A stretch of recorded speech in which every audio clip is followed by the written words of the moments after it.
সরকারের রাজস্ব আয়ের অন্যতম উৎস সিলেটের ব্যস্ততম তামাবিল স্থলবন্দর। গেল ১৯ নভেম্বর থেকে এই বন্দর দিয়ে বন্ধ রয়েছে পাথর ও কয়লা আমদানি। এতে বন্দরের নেই চিরচেনা কর্মব্যস্ততা। ক্ষতিগ্রস্ত হচ্ছেন ব্যবসায়ীসহ হাজারো শ্রমিক। ব্যবসায়ীরা জানায়, পাথরবাহী ট্রাকে কাদামাটি ও ময়লা আবর্জনা মিশ্রিত কয়লা থাকলেও ওজন স্কেলের ওজন নির্ধারণে কড়াকড়ির কারণে কয়লা পাথর আমদানি বন্ধ রেখেছেন তারা।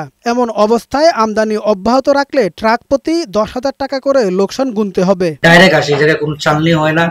এই জায়গা থেকে যখন বর্ষার সময় তখন কাদা আসতো, এখন কি আসে শুধু মাটি আসে। যখন জিসিবিটা লোড করে দিয়ে মাটি আসে, গাড়িতে যখন লোড করা হয় তখন মাটি ওঠে, কাদা ওঠে, বিভিন্ন ময়লা আবর্জনা ওঠে। তখন এগুলা তো স্কেলে তারা মনে করেন আমাদেরকে এই মাপজুপ করেই তো আমাদের মালগুলা দেয়, কিন্তু কাস্টমস এই বিষয়টা এখনো 1% পরিমাণ ছাড় দিচ্ছে না। আমাদের জোর দাবি, শ্রমিকদের পক্ষ থেকে আমরা দাবি জানাচ্ছি যে অনতিবিলম্বে যাতে এই সমস্যার সমাধান করে তামাবিল স্থলবন্দর দিয়ে সকল প্রকার আমদানি এবং রপ্তানির কাজ চালু হয়। তবে বন্দর কর্তৃপক্ষ জানিয়েছে, বন্দর দিয়ে পাথর ছাড়া অন্য পণ্যের আমদানি রপ্তানি কার্যক্রম স্বাভাবিক রয়েছে। শিগগিরই অচল অবস্থা কেটে যাবে বলেও আশা করছেন তারা। পাথর ও কয়লার ক্ষেত্রে ব্যবসায়ীরা বলতেছেন যে আমাদের যে ওজন এখন বিধি মোতাবেক আইন অনুযায়ী আমরা যে ওজন দিচ্ছি, এটা আসলে আমাদের তো হাতে নেই। আমরা যেভাবে ওজন স্কেলে ওজন আসে ওইভাবে দিতে হবে।